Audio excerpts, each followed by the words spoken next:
알기 쉬운 생활법령부터 시작해 보도록 할게요.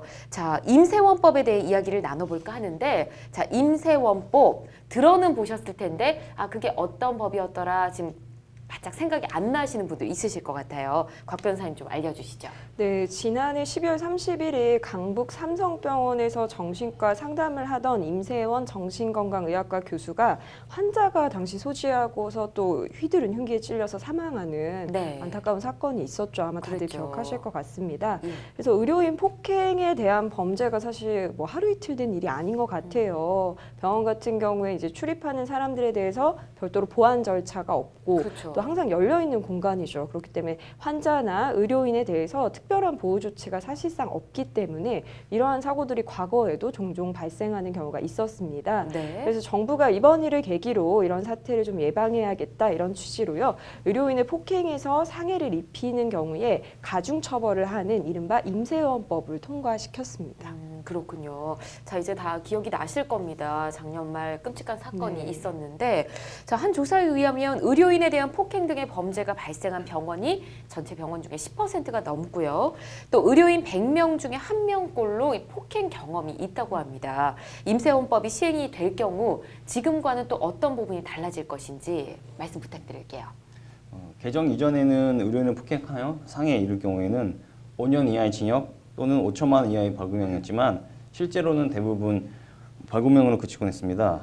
하지만 개정 후에는 의료인에게 상해를 입힐 경우에 7년 이하의 징역 또는 1천만 원에서 7천만 원 이하의 벌금에 처해질 수 있고 네. 중상해를 입혔을 경우에는 벌금형 없이 3년에서 10년 이하의 징역에 처해질 수 있습니다. 네. 만약 사망에 이르게 한 경우라면 5년 이상의 징역부터 최대 무기징역까지 처벌될 수 있습니다. 그렇군요. 이렇게 개정 전과 후가 달라지게 되는데, 자, 이외에도 또 새롭게 추가되는 조항들이 있을까요? 예, 앞서 말씀드린 대로 사고를 사실 사전에 예방하는 게 더 중요한 것 그렇죠. 같습니다. 그렇기 때문에 이런 처벌이 좀 더 강화되는 것 외에도 이런 예기치 못한 상황이 발생했을 때 조기 대응을 통해서 좀 피해를 막을 수 있도록 하는 여러 가지 방안들이 마련이 되었습니다. 네. 그래서 의료기관이 보건복지부령이 정하는 바에 따라서 의료인이나 환자의 안전을 위해서 보안 장비를 설치할 수 있고요.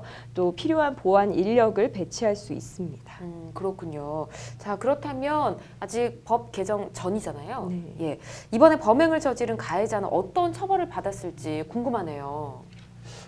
이번에 그 고 임세원 교수를 살해한 예. 30대 남성에게 법원은 25년의 중형을 선고했습니다. 그렇군요.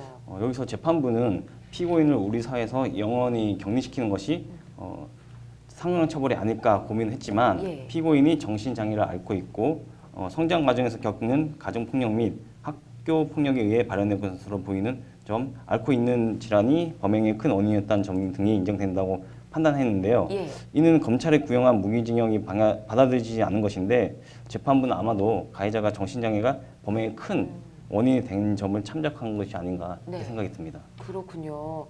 알겠습니다. 자, 그런가 하면 수술실 CCTV 의무화 내용을 담고 있는 의료법 개정안도 발의가 됐습니다. 이것도 굉장히 논란이 많더라고요. 네, 맞습니다. 얼마 전에 이제 의료인이나 환자의 동의를 받아서 CCTV로 이제 수술실 내부를 촬영할 수 있는 그런 내용을 담은 의료법 개정안이 현재 발의가 되어 있는 상태입니다. 네. 이제 최근에 경기도 성남시에 있는 한 대학병원에서 의료진의 과실로 신생아가 사망한 사건이 있었는데요. 병원에서는 이걸 이제 조직적으로 좀 은폐를 했다는 사실이 수사 과정에서 밝혀졌습니다. 그래서 의료 분쟁이랑 관련된 재판 중에 사실상 30% 상당이 예. 수술과 같은 외과적인 시술을 수반하는 의료행위에서 기인하는 것으로 알려져 있습니다. 그렇기 때문에 수술이 어떤 식으로 진행이 되는지 확인하는 게 중요하겠죠. 그래서 이런 CCTV 설치를 의무화하자 이런 법안이 발의가 되어 있는데 당연히 의료계에서 반발하고 있습니다. 그렇죠. 그래서 수술실 내에서 이런 CCTV를 만약에 담는다면 이런 프라이버시나 아니면 개인의 인권을 침해할 수 있다. 네. 이런 취지로 굉장히 강하게 반발하고 있어서 네. 이 법안이 실제 통과될지는 좀 추이를 지켜봐야 할 것 같습니다. 네, 또 의료계의 입장은 의료계 입장이고 네. 환자의 입장도 또 있잖아요. 저희는 또 환자 입장에서 보게 되는데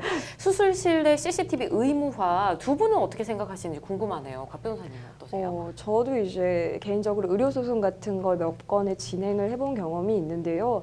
사실 입증이 쉽지가 않습니다. 맞아요. 특히 수술 과정에서 어떤 일이 이루어졌는지 환자가 이걸 나중에 사후적으로 입증하는 게 정말 어려워요. 네. 그리고 영상이라든지 대부분의 자료는 또 병원에서 보유하고 있지 않습니까? 그렇기 때문에 인과관계 입증이나 이런 부분도 사실 고객 입장에서 시술행위를 받는 환자의 입장에서는 당연히 CCTV가 설치되어 있어서 내가 설령 뭐 마취나 이런 네. 걸로 의식이 없는 상태에서도 어떤 시술이 이루어지는지 이런 걸 확인할 필요가 좀 있지 않나 이런 생각이 들고 실제로 얼마 전에 뉴스에서 본 내용에 의하면 자격이 없는 의사가 네. 아닌 사람이 수술을 대신한 그런 병원들도 있더라고요. 그렇죠. 그래서 이런 걸 좀 적발을 하기 위해서라도 적어도 수술실에서는 CCTV 설치가 있어야 하지 않을까 이런 생각이 듭니다. 그렇군요. 김 변호사님 의견도 좀 들어볼까요? 예, 저도 일반 시민이면서 예. 환자니까 예, 찬성하는 입장입니다. 예. 기본적으로 방금 이제 곽 변호사님께서 말씀하신 것처럼 수술실 내부에서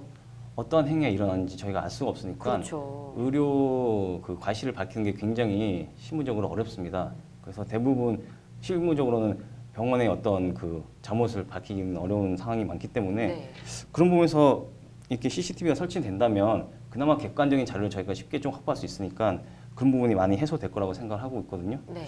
그리고 프라이버시나 인권 침해 부분은 좀 문제될 수 있긴 하지만 수술실 내부에서는 딱히 어떤 개인적인 어떤 사생활 같은 게 침해될 염려가 큰 부분은 아니잖아요. 네. 예, 그렇기 때문에 수술실에 한정해서 하는 거에 대해서는 저는 찬성하는 입장입니다. 두 분 모두 비슷한 의견입니다. 네. 수술실 한정해서는 꼭 설치를 했으면 좋겠다. 네. 저도 마찬가지거든요. 자, 아무쪼록 임세원법 도입으로 더 이상 무고한 피해자가 나오지 않길 진심으로 바랍니다.